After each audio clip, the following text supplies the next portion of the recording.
being compassionate goes so far in this business. And you're dealing with people that have hard things in life. 100%. And it may not be hard for you, but it's hard for them.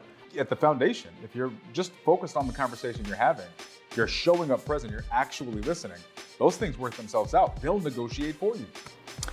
Guys, welcome to this video series called How to Be a Real Estate Closer. And what we're doing in this entire series, and we're going to continue to add to this series, is content and training all around how to be better at closing real estate deals. And so I brought in the expert, Daniel Quijano. It's awesome to spend time with you. I'm learning so much. Thank you for doing this with me. Likewise, man. It's been fantastic. And Daniel and I, Daniel put on a competition, a closer competition here a few weeks ago. And people had to qualify for this. I think they have to pass certain tests to get there? They had to try out, then they had to make it through like this gauntlet of role play tests, and then they made it to the main event. Yeah, and I got invited to be part of that, and there were, I think, 10 of us, and we got leads that we had to call all day long. And so what we're gonna do on this call, like we've done on previous videos, is we're actually gonna take a live call and we're gonna break it down, and we're gonna dissect it, and Daniel and I are gonna talk about what we did, why we did it, and really get into the psychology of sales, positioning, mirroring, all the things that go into good communication skills. Yep. And really also like, why did I say that? Why am I doing that? How is that leading to a deal or a close? And really try to then put it back into how you can apply this. Like that's the whole goal. The whole goal here is how can people apply this if they're brand new, maybe they have no sales experience and they're getting into real estate. Yeah, that's exactly it, guys. Like I've worked with thousands of new real estate investors, and one of the common themes that you get is you're like, oh, well, but that's just Jerry Norton, right? I can't do that. I'm not Jerry. But you can, right? And that's the goal of what we're trying to take out of this thing. Jerry's being vulnerable and he's showing you all of the things that he did well, but he's also being willing to show the things that maybe he didn't do perfect, right? Because at the end of the day, none of us are perfect. Mm-hmm. We're just figuring this out. Jerry started somewhere, and hopefully as a result of this series, we're gonna give you guys a big shortcut to save maybe 10 years off of what Jerry had to learn on his own by paying for different things and learning the hard way, and help you guys learn it in this series and get better at these conversations. Yeah, we're even going to do so keep watching the series, because we're even going to do some calls that didn't go so well. The seller was maybe aggressive or angry and I didn't approach it very well. We got a call like that I think we'll do. So keep watching the series, because we're going to get to some of that as well. Because like you said, I don't hit a home run every time. Sure. Sometimes I'm off my game. Sometimes I have a bad call. Sometimes I misread somebody, or I do something that I think was going to work, but it doesn't work.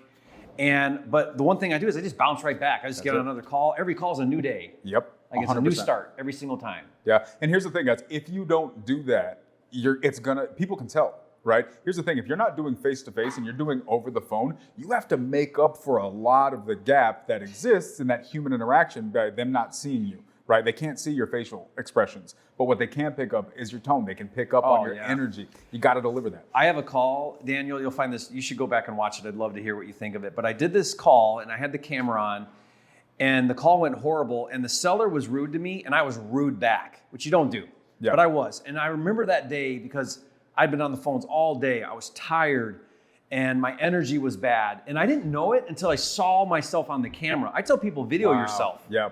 And if you're like, man, you look pissed off, then imagine what that's coming through on the phone. Yep. And so I watched this video and I'm like this, and I'm not smiling, and I'm like impatient.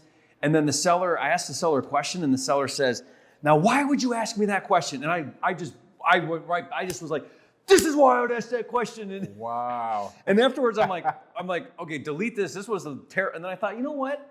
I don't know. I'm used to just being open with everybody. I'll just use this as like what not to do. Yeah.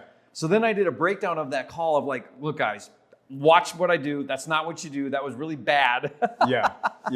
But I think it's important. Like, people have to hear that, because it doesn't matter. You have bad days. I don't care how good you are. Yeah. I don't care. You're going to just sound like an idiot sometimes, right? You're going to mess up. We're human. But knowing that it's okay to do that and just push forward, it's huge. I think it's going to help a lot of people that are like right at the edge of like, I can't do this. Yes, you can. Just pick up the phone and do it again. Yeah. It's one of the reasons why on my YouTube channel, I like to do success stories of people's first deal or brand new investors. Yeah. Because when someone comes on there and they're like, yeah, I got started, a month ago or 4 months ago or whatever, and here's how I got my first deal. Now it becomes believable. Yeah. Because it's like, okay, when Jerry says he does a deal, oh, well, that's Jerry. Of course he can do it, but I can't. When you see someone just like you, brand new, do it and have success and make money and get a deal, it helps people really feel like, okay, well, if that person can do it and they just got started, maybe I can too. Exactly. So please don't think when you're listening to this today, think, oh, well, yeah, there's no way I could ever sound like that.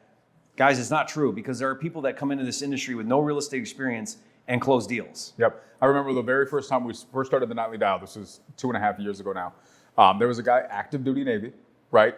Deployed overseas, was stepping into the Zooms because he wanted to get a deal, because his goal was to make enough money to get out of the military, right? So we're on the call. He was sporadic because he's deployed. I get a message one day. It's actually on my website. He's like, hey, DQ, just wanted to say thank you, man. I made a phone call. That's what he said, right? He didn't say, I'm a spectacular student. He didn't say, I've been doing this for this long. He said, I did my best to sound the way you sound when you make calls, and I locked up a deal, and I'm going to make $77,000 because of it. Wow. Right? Yeah. He just got around people. He did his best to take what he could out of it, and then that resulted in almost $100,000, right? Crazy. So guys, maybe you don't become a pro after watching this video, but maybe you sound a little bit more like Jerry, and as a result, you make another gigantic deal, and that pushes you closer to getting your goals done. Yeah, love that, guys. So good. Well, that's good context. So let's dive into a call right now, guys. And what we're going to do is we're going to listen to the audio, and then we're going to pause it along the way. And this is an 18-minute call, almost 19-minute call. So it's going to be a long video, but I'll stop it, or Dan, if you want to say something, stop it, and we'll just talk about what's going on and why. Yep. Okay? Hello? Yes, hi, is this Dunn? Yes. Hi, nice to meet you. My name's Jerry, calling you about your property on Graham Lane. Yes. Are you going to sell that property? Okay, so let me stop right there. So just like my other ones. Hi, this is Jerry calling you about this property. Are you looking to sell? Now remember, I forgot to set this context up. You saw it if we watched the previous videos, but I try to follow I call it the 5 C's of tonality, which is, I always can't think of it when I say it, but confused, cheerful or playful, challenging. What are some of the other ones? That's only 3 of them. I got them right here. Concerned or curious. Now, sometimes I like to start out a call. I didn't really do it as much on the other ones, but I like to start out a call super confused. Yeah. I'll be like, is this I think I'm looking for done. And it's not at all what you would think a sales guy would do. You want to come out like, hey, nice to meet you. I'm Jerry, and I'm with ABC Company, and you know what I mean? And sometimes it's just a pattern disruptor. Sure. It's all it is. People are like, or I'll say like, I'm looking for, I think, done. Or sometimes I'll be like, I'll rattle paper and I'll be like, I got some tax records here, and I'm looking for, I think, Dunn, the owner of XYZ property. And people are like, you're looking at tax records? That's my property? Like, what? Yeah. And all I'm trying to do is just keep somebody from just going click. Yeah. Make sense? Okay. So let's keep going. We're in the process of thinking about it, but you haven't seen it yet, have you? No, I just... Okay, so just make sure, because it's kind of hard to hear. I asked, are you still looking to sell that property? And she's like, we're in the process of thinking about it. So not super clear here, right? Yeah. Even though this is a follow-up call where she clearly said, yes, I want to sell to the lead source that provided this lead for us. Yeah, and when I hear that, automatically I hear this is a conversation they've had multiple times, probably with multiple people. This is bigger. We're seeing the top of a much bigger iceberg here. And there's clearly objections. Yeah. We're at the top of the iceberg, but there's objections. For sure there's objections, Yep. right? So she's got guard up. Yep, 100%. 100% guard up. I just have a little bit of information. My associate told me that had talked to you and said that you were looking to sell that property. So yeah, I just called to see what I can do to help you. Okay. Well, I still have... So notice I didn't say, what price do you want? Yeah. Where I did on the other ones. And now, why do you think? Now, again, guys, always be asking when you're listening to sales experts or you're dissecting calls. Always be like, well, why did he do that? Know that there's a reason every single time. There's nothing I do where I don't have said intention. I'm always intentional. Yep. She was super unclear about even wanting to sell. Mm-hmm. So then it wouldn't make sense to be like, well, what price do you want? When she just said, I'm thinking about selling. Yeah. So I kind of, now I'm trying to finesse a little more. Yep. Well, I mean, and it's just, again, you're walking in there and sometimes it makes sense to just barge through the door. Sometimes you want to kind of open it a little bit more slowly, make sure you're not waking anybody up, and just be a little bit more cautious. Like the last call, I was like, or do you want to sell that? Oh, yeah, I want to sell that. I mean, remember how he jumped up? He like super came excited. to life. Yep. But 2 bedrooms of furniture. I just need to get out. The furniture's been broken down. I just need to get it removed and remove the china cabinet, and then just kind of look to see what little things need to be done. Or you will. Okay, so elderly, right? Yeah. I mean, you can gather that she's elderly. She's talking about, I got to remove some furniture, a china cabinet, blah, blah, blah. Yeah. So immediately I'm like, okay, not real clear communicator on her part. I'm probably going to have to navigate through like what's going on here. This is not going to be easy. So elderly people can be challenging because they're just, are they real? Do they really want to sell? Do they have the means? Is their family involved? Like what's going on? Yeah. I'm very cautious with elderly people. I'm going to share, we've talked about this a couple of times, guys, where I talked about not just fact finding, but profile building, right? I'll explain a little bit, if you don't mind, what I'm hearing in this lady. So if I'm listening to this call, this is what I'm hearing. I'm hearing a woman right now who's got a lot on her plate. She's tired. She's got a lot going on. She's probably the head of her household, whether that household is a husband that she's helping because of health issues, or it's a family that she's carrying stuff for. The type of tone that I'm hearing in this person is the same type of tone of the person that you hear that's dealing with a probate situation, and they're having to navigate and they're fighting with the family. I'm not saying that's the circumstance here. I'm saying that's the tone, right? And so what I'm listening for in this circumstance is, one, I'm gonna dig deeper. I'm gonna, with a compassionate tone in my voice, I'm gonna say, well, what's going on? Talk to me a little bit. Like what? I'm gonna get them to realize you're the wall for everybody else in your family.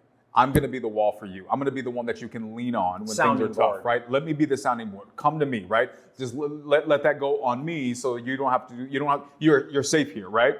And then while I'm simultaneously doing that, they're going to start opening up a lot. When people feel safe around you, we've talked about this a lot. That's what I'm listening for. How do I know this? I'm just listening to things that they say. When people explain what they're doing and they use elongated ways of explaining it, that just means that that's their words explaining in a brief second all of the stress that they're carrying with them. You combine that with her tone of voice, there's some pressure here. Yeah, you can sense that she's feeling the pressure of this property and like something going on with furniture. And so things are weighing on her, right? And we know that in the first, under a minute. Yeah. Or are you willing to buy as is? Oh, certainly. We can buy it as is. If So she asked if I would buy it with furniture, basically as is what she asked. And I'm like, oh yeah, certainly. What price are you looking for? Okay, so I did get the price. That might not have been the right. I asked for 125. 125. Yeah. Okay. Great. Well, but I'd love to see if I can do that. Okay. We do know that there is some work that needs to be done. Work that needs done. Okay. What work needs done? Okay, so I asked what price. She says 125. So she came right out of the gate and just said, "Here's my number." Yeah. Now, having that first context, looking back now, I don't know if I would have asked price yet. Maybe. I mean, it worked out because she said her number. Yeah, I don't know that it's a win or a loss either way. Okay. Here, I think that the core of the solution here for her, she believes her most important thing is money, and I believe that's a big part of it. But there's another part that nobody's addressed is that it's the pain, right? Yeah. And I think that the winner, one big W here would be to say, I understand it's important, but let's talk about something else. And I think that's where what's causing you? Yeah, correct. What's your concern? What's causing your pain? Okay. Well, there's we know there needs to be a meeting with the home section. Oh, so she said there's work that needs to be done. Now, normally I have to kind of uncover that, but she just came right out and said, hey, just so you know, there's work that needs to be done. So I said, okay, well, what work needs to be done? Yeah. For 4 years, there's no utilities on in the house. Okay. So my mother. No utilities on in the house. Is that what she just said? Can we rewind that and hear that without messing the whole thing up? I don't know how this thing works. What is it? Does it say what time we're at? At least we're at 1:31, so maybe we just go back to. Nope. Yeah, it doesn't let us do it. Okay, No, let's guess. Let us do it. I think we're good. Okay. So my mother passed away 5 years ago. It'll be 5 years in May, and no one's lived in it for 4 years. Okay. So yeah. So husband passed away 5 years ago. Was it husband or mother? Oh, mother maybe. Is that what she said? Maybe. Yeah, it's hard and to no hear. one's lived in it for 4 years. Correct. So it's sitting vacant. No one lived in it. So mom's house, inheritance. Gotcha. Sounds like, right? It sounds like it, yeah. So, Okay. I mean, maybe my suspicion about the tone of it is actually a little bit more accurate than I originally thought. And maybe not as elderly Yeah. as it sounds. She sounds elderly. Yeah, but maybe she's in her mid-40s, right? Or it could be even, mom could be 90 and she's correct. Maybe 70, she's older, yeah. So Now? It's not complete. Well, it still has furniture in it, but it has not been. It hasn't been lived in 4 years. Okay, but it's vacant right now still. Yes. Yes. Okay. Okay, so I'm just asking follow-up questions because I want to know, have they been renting it or like what's going on? So she said, no, it's vacant. So it's been sitting empty for 4 years. So there's probably some serious deferred maintenance. 100%. Yeah. Gotcha. Okay, so it's been vacant for 4 years. Wow. Yes. It just, part of it is just the fact that my mom and I were really close, and there were just some things, and it's just hard.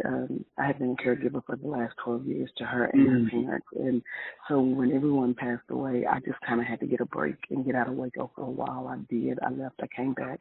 I started working and just hadn't had time to get there, but I finally got everything out of the house except 2-bedroom furniture, a china cabinet that still has some china in it, and there's some things that probably need to be swept up and cleaned up so we can really look and see if there's anything in there that we need to do before trying to sell it. I don't know, but I guess if you want to look at it and see before, come and look at it and see if the 125 is doable, then let me know and we can meet up to do that. We can meet up for you to look at it.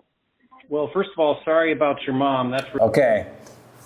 So I don't know how long that was, but she gave a really good summary of what went on there. Did you guys catch that? So let's kind of recap, because this is important. You got to listen to this because you're trying to uncover what's the pain here. Yep.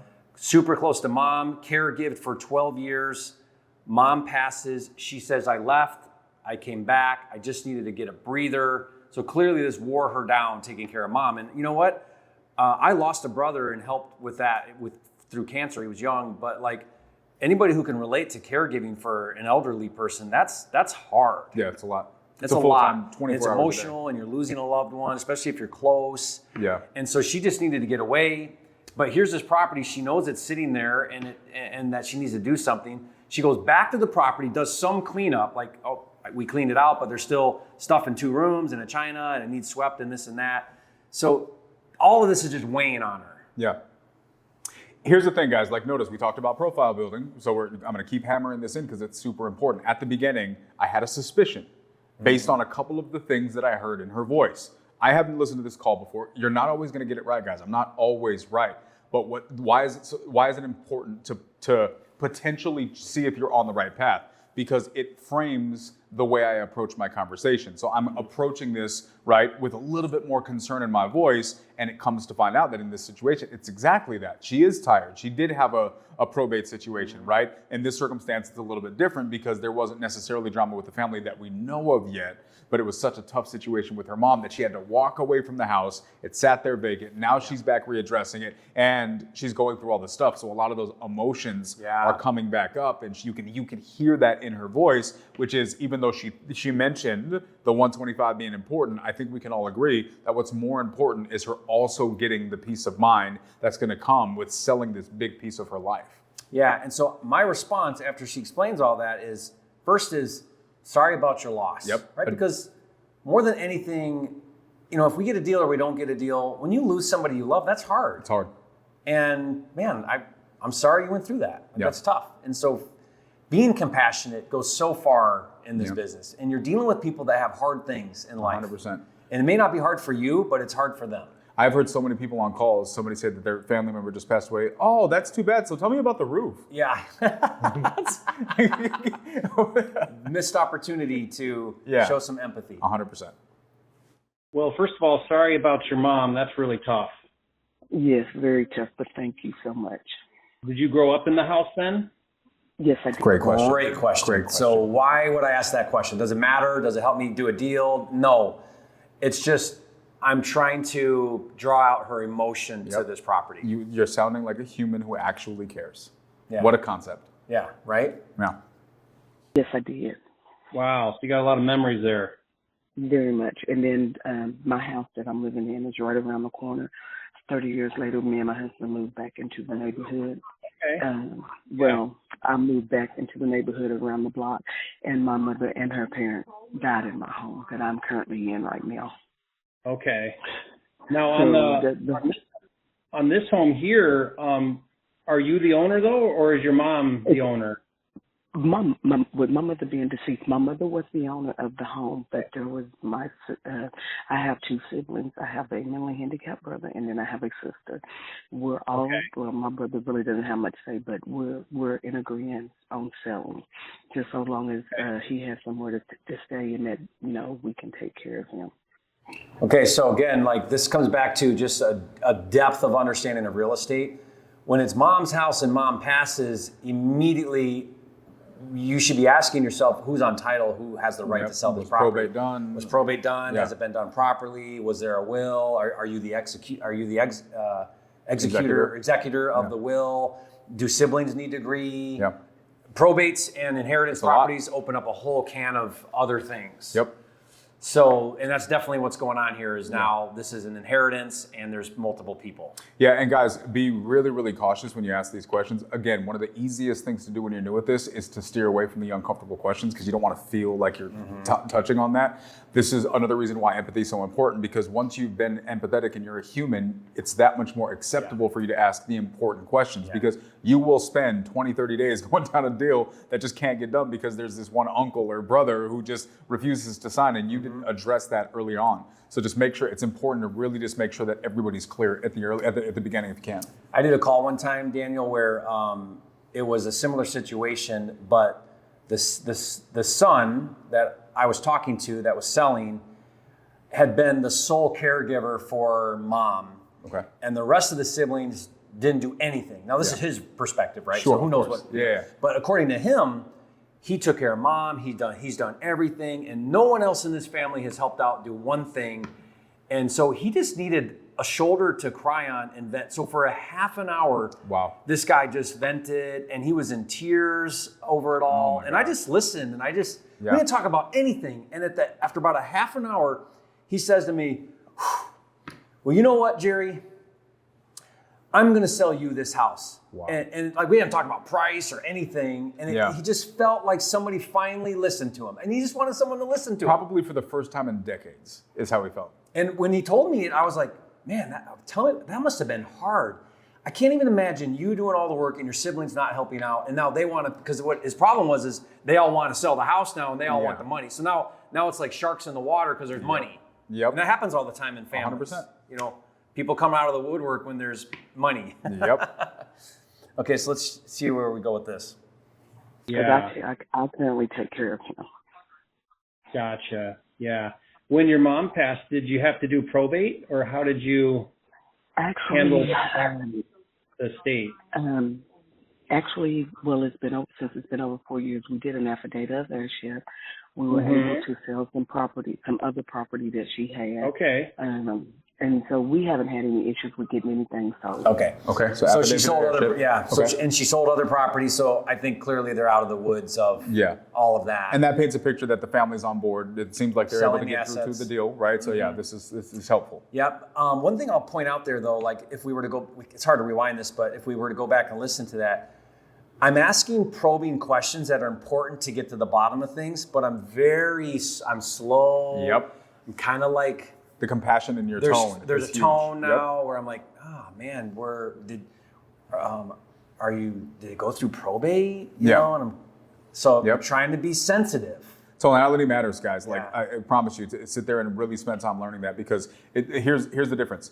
Oh, so did it go through probate? Yeah. Has this gone through probate? Yeah, right? Versus, hey, so has this gone through probate? Yeah. Just the tonality change just makes a big difference. It's huge. Only thing we're doing is I have an uncle that we're fighting because he took some property that was supposed to go to my mother, and he knows it, but he didn't do what he was supposed to do on that, and that's just some land. So we're going to work on I'm in the process of working on getting that done. It's just a matter of getting an attorney to call me back. But as far as my mother's home.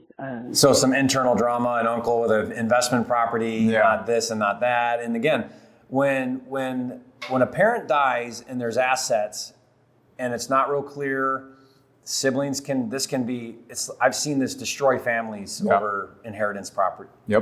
And so anyway, she's got a lot on her plate. She's got to get an attorney and deal with the uncle and stuff like that, right? So you can see here the pain she's just painting this picture that's allowing me to understand there's pain here. Yep. My sister and I are just trying to wait and see who's willing to offer us the 125 or come in at the 125 because I did tell one person, he come back and said 125, made that offer, sent a contract for it, then came back and said no, 55,000. We said no, even with the. So get that. Did you guys catch that? Wow. They came in with a 125 contract, and then they came back and said 55. Yep. Now, I don't know if that's the case here, but a wholesaler who over contracts and then renegotiates as a strategy, I call that a mudslinger. Yeah. And they close 1 out of 10 contracts. Yep. And they destroy 10 out of 10 relationships. And they harm people. Yep. They harm the industry. They paint a really bad picture for wholesaling. It's such a sad thing to see. Yeah. If that's what happened there. But that's a big jump from, it is. Hey, Yeah, no problem, I'll give you 125, and then I'm going to come back and try to get you at 55. You almost know that's a strategy at those numbers, right? When I don't know about you, Jerry, when I hear what I just heard, at this point, I'm at 80, provided it pencils, I'm at 85+%, I'm getting this deal done with the information that I have. Yeah. I already know what they're dealing with. I already know what they've heard. I already know how to overcome this because we pay attention and you listen, but the profile, everything that's going on here, she needs someone to come in there and just be the rock and solve this problem. And we know we can do that. Yeah. Even with the house being in the shape it's in, we know that we should get at least 100,000. You know, That's very. That's. I love it when they negotiate. You and I look at each other. She's negotiating with herself right now. Yeah. She just gave herself a $25,000 drop, guys. This is why you gotta let them talk sometimes, right? Sometimes they'll do all the work. that was So it sounds like you got an offer for 55,000, but your bottom line is like 100,000. Is that right? Yes. Just follow up question. Yep. The home has some good bones to it. It does. I've got to get my contractor back over there so he can tell me what we need to do. So a couple ideas. Yeah, so a couple ideas here, because I do this for a living, been doing it for a long time, is you have a couple options. You could spend some money and fix up some things, and if you did that, you certainly could sell it for a lot more. Yeah. But you have to deal with contractors. You got to come out of pocket with money. You know, it takes some time. Yeah, but I don't want anybody coming back in. Again, at the same time, I don't want anybody coming in and insulting me like these last few people have. One even came in and said, well, we'll go with 88,000. And I'm like, I said, really, in all honesty? So she just mentioned she had another offer for 88,000. Yep. So part of the thing when I hear 55, 88 is I'm also establishing market value because now I'm hearing what everybody else is the low cash offers are coming in. So they got it, they penciled it, they went maybe shopped it. So now we know where these numbers are needing to be. Yeah. 88 sounds in my head that's good because I would have probably offered depending on the conversation you're anchoring it around 85 knowing the numbers if I'm ballparking right now. And yeah, I mean it just sounds like this makes sense. I said, really, in all honesty? I should be able to get at least 100,000 for it. Oh, one thought too was she mentioned I got to get my contractor over there. So and then you hear where I went with that. I said, yeah, you know what? You could certainly fix it up and sell it. And the reason why I'm doing that is because in her mind, that's an option she's considering. Yeah. So now what I want to do is I want to disqualify that as a good option. Yeah. Or maybe it is a good option, but I know it's not because she's exhausted. She's exhausted. You could tell her like her voice is like taking trembling. on a flip is not what she needs right now. No. Oh my gosh. Even if she thinks it's what she needs, that's the worst thing she could do because 100%. Contractors are not easy to manage. They're gonna overcharge her. They're gonna, you know what I mean? Like all the what things. Is she gonna make an extra $10,000 or $20,000 at the end of the day? Right? It's not worth it. Yep. Yeah. So I have to, in a way, I have to help her see that and come to that realization. Yeah, it's 100. Yeah. And nobody was budging. And basically, one of them just flat out said, "Well, it's gonna need a new roof, so that's like 15,000 right there. And it's gonna need this and it's gonna need that." And he just started deducting stuff. I say, "I'm not gonna sell your house and then you take off what you think I'm supposed to pay for you to do it. I know I'll keep it and pay to get it repaired before I do that." Gotcha. Yeah. Well, that's okay. Thoughts? You know what I'm hearing here the most, and this is the first thing that came to mind when she told me about that contract situation, but it's continuing to play out. One of the things that I love about this, guys, if you guys decide to take the time to listen to what we're talking about in this series and really enhance your skills, be intentional about this, what you'll start to realize is that there's a landscape of business that's happening out there. And when I hear this, I immediately hear all of the bad sales tactics that other people used, right? Which that tells me, just think about it like, I don't know, some of the fellas, if you guys ever dated in high school, right? Well, if you knew that the people that they dated in the past were dirtbags and did X and did Y, you know the bar, right? So I know if I go and I raise that standard and I come with a better approach, they're going to be that much more interested. So all I know is that all I'm hearing is all of the bad things that horrible or unskilled salespeople did. And the second I come in here and I sound intentional, I actually have empathy, I actually care, and I actually am honest about the approach, that by itself, separate from the numbers, completely separate from the numbers, that by itself is going to get me the deal.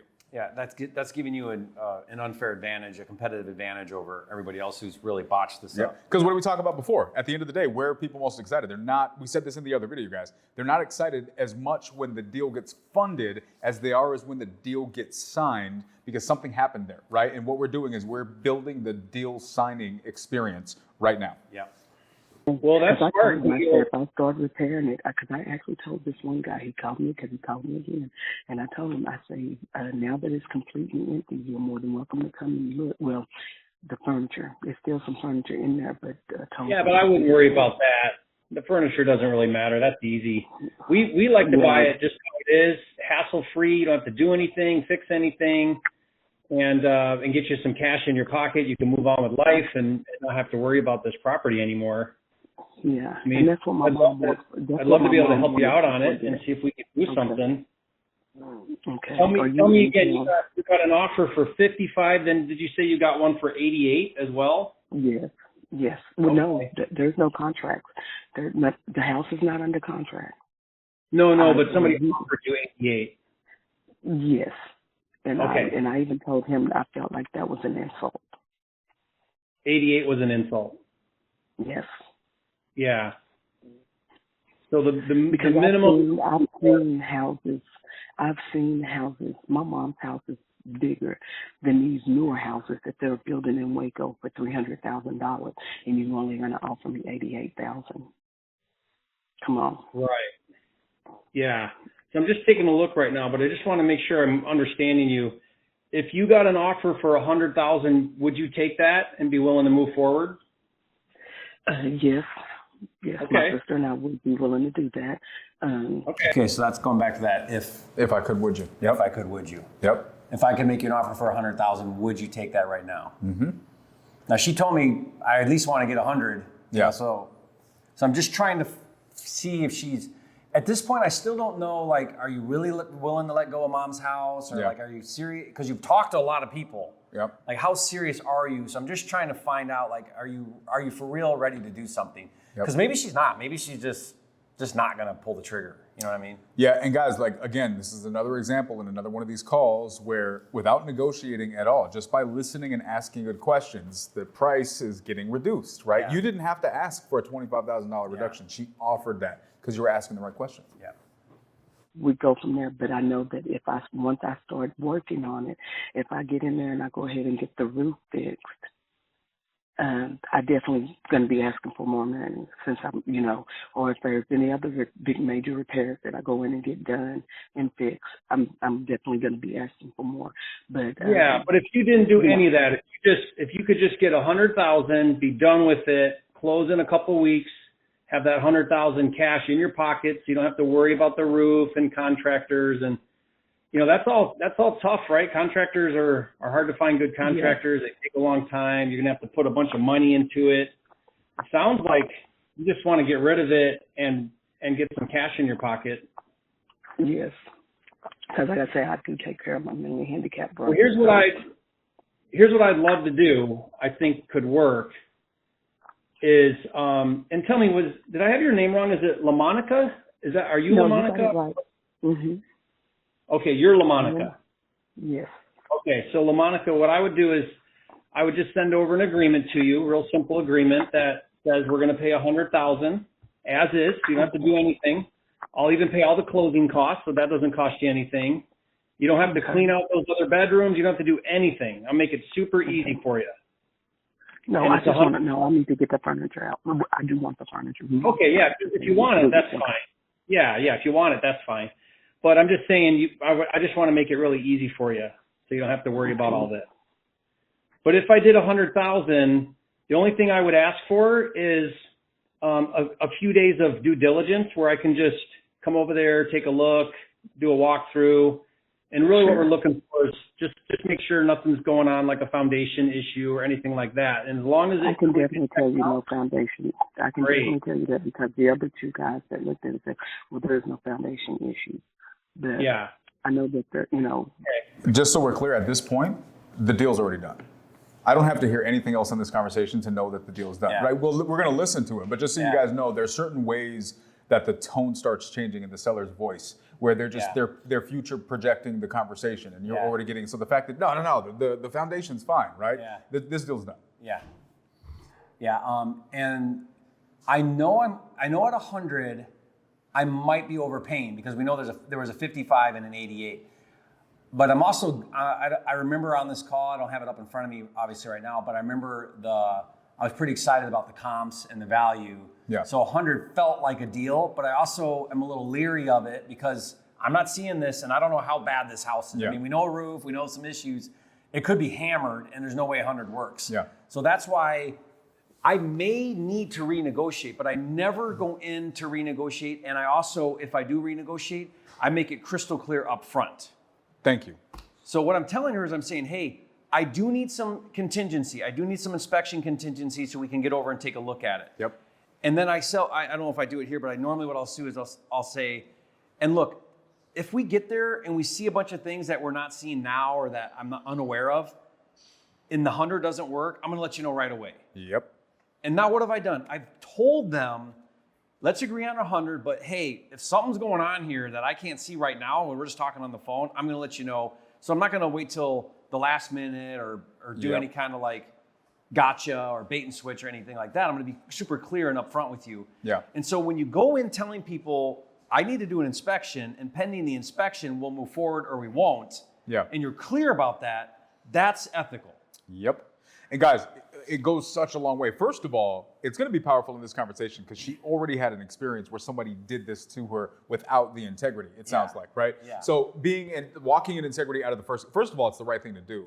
But second of all, it also makes people feel really good. So being a good person is actually good for negotiations, right? What a crazy concept. So doing the right thing. Just do the right thing. It's always the right thing. So when you come into this, you're telling them in advance, hey, just so you know, now here's the difference. Here's the crux. You're not asking them, you're telling them. Hey, do you mind if I have to? That's not the approach, right? The approach is, hey, just so you know, I like this number. I think this is going to work. However, if it doesn't, I want to tell you upfront the plan because I don't want you to run into the same circumstance that these other people did. I'm going to tell you it's right, and that it's just going to go such a long way. It's going to go so much better. Well, there is no foundation issue. But I know that and like I say, it's been empty for 4 years. There are no utilities on whatsoever in the house. So when I go over, I have to go over during the day or on the weekends because I work until 5 o'clock. But so what we would do, LaMonica, is we would do an agreement for 100, and then I'll just have a few days of a contingency in our agreement. I'll get my guy over there to do a walkthrough, take a look at it. We'll set that up later.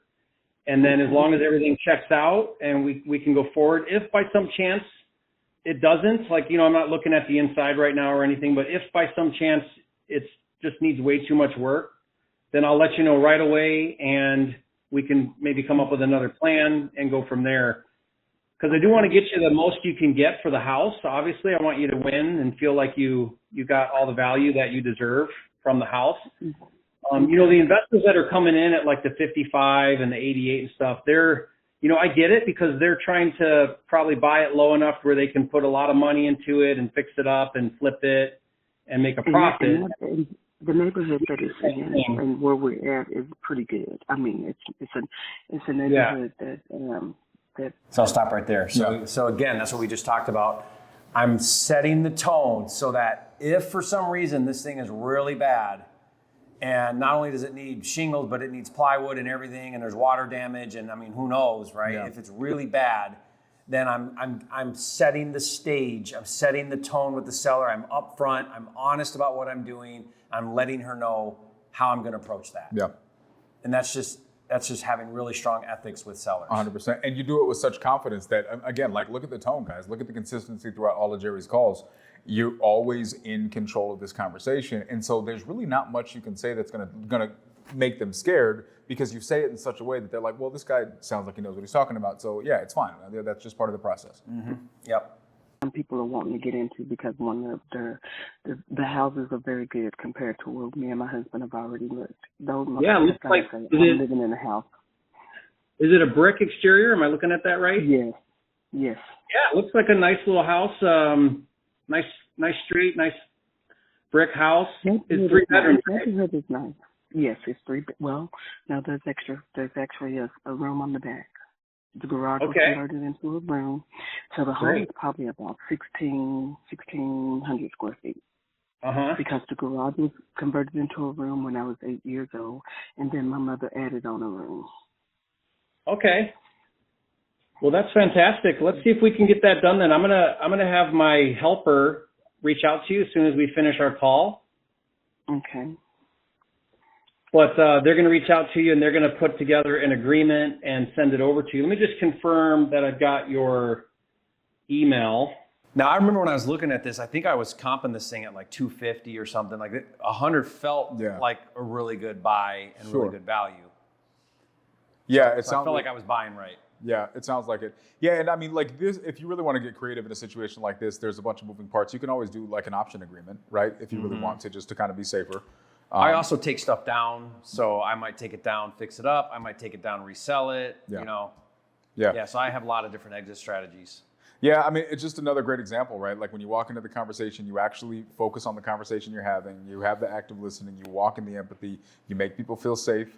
At the end of the day, right, these deals are negotiating themselves, right? So what's the sales training here? Guys, like it comes down, and if you notice, there's some differences, but there's also some consistent themes. And the consistent themes here is when you walk into the conversation and they feel comfortable that you know how to navigate this thing, right? If you guys got into an Uber and the person was steering all over the place, you're immediately getting out of that car, right? If the person's at the driver's seat and they're like, I've never done this before, you're immediately going to feel uncomfortable, right? But if the person, they know what they're doing, they know where they're going, they're familiar with the place, you feel comfortable just getting on your phone and paying attention to something else, right? And that's what's happening in these conversations. This is 2 times where they negotiated themselves down just because you were willing to ask the right questions. So a lot of you guys are in here and you're scared to talk about numbers. You say you don't know how to negotiate. Well, it's what did we say, right? It's not necessarily the real estate knowledge or necessarily your negotiation skills. You definitely want to work on those. But at the foundation, if you're just focused on the conversation you're having, you're showing up present, you're actually listening, those things work themselves out. They'll negotiate for you. Yeah, powerful. Yeah, so good. Well, guys, hope you got a lot of value out of that call. Leave a comment and let us know your biggest takeaway, what you learned. If there was something there that you thought was a great way to handle it. If you got any feedback, suggestions, we'd love to hear that as well. And let us know if you're enjoying this series. And also give a big shout out to Daniel. Guys, leave a comment and say, Daniel, you're a flipping genius. You know, thank you, Daniel, for being here and sharing and being so willing to give. No, I appreciate you. We need to start a hashtag. Get it trending, WWJD. But it's what would Jerry do, right? If you're stuck in a phone call and you don't know how to navigate it, just stop for a second and ask yourself, what would Jerry do? In this situation, what would Jerry do? Yeah, that's good. But honestly, like, that's what you should be doing is because the more you can then have a rebuttal or have a question or a response, the more things that come up and the more you're able to navigate through those, then the same things come up every time over and over again. There's only a handful of objections that ever happen. Yep. You know, every now and then I'll get stumped by something I've never heard before, but by and large, it's the same things every time. So just get used to it and you're going to do great. 100%. And here's the thing I love about sales and communication, Jerry, is you can get as good as you want, right? We're talking about largely surface level stuff. Now, some of it's profound, right? And some of it really does make a big impact. But the thing I love about this is how long have you been in this game? 20 years. 20 years, and you're still learning. I'm still learning. You haven't stopped learning. Still a student. Right? And so you can get as good as you want. It doesn't matter how long you've been doing it, guys. If you're on day 1 or if you're day 1,001, you can still get better by taking little nuggets and things that you hear from people like Jerry and just allow it to have you grow. Yeah, I love that. So guys, a couple of resources. Be sure to check in the links in the description. We're going to give you some scripts and some other resources that can really help you get better at sales on the phones, closing. And also want to invite you to check out Daniel's training. He's got a sales training for real estate closers to help you become a master closer. We're going to put that link as well in the description so you can learn more about that. And guys, thank you for joining us. Be on the lookout for more videos. We're putting all these videos in this series into a playlist, and I'll put that playlist link also in the description so you can see what other videos are going on. And be sure to check those out, because this is now deep diving into sales and allowing you to get better and better as you go through these call breakdowns and this content we're doing. So check that out as well, and we'll see you on the next call.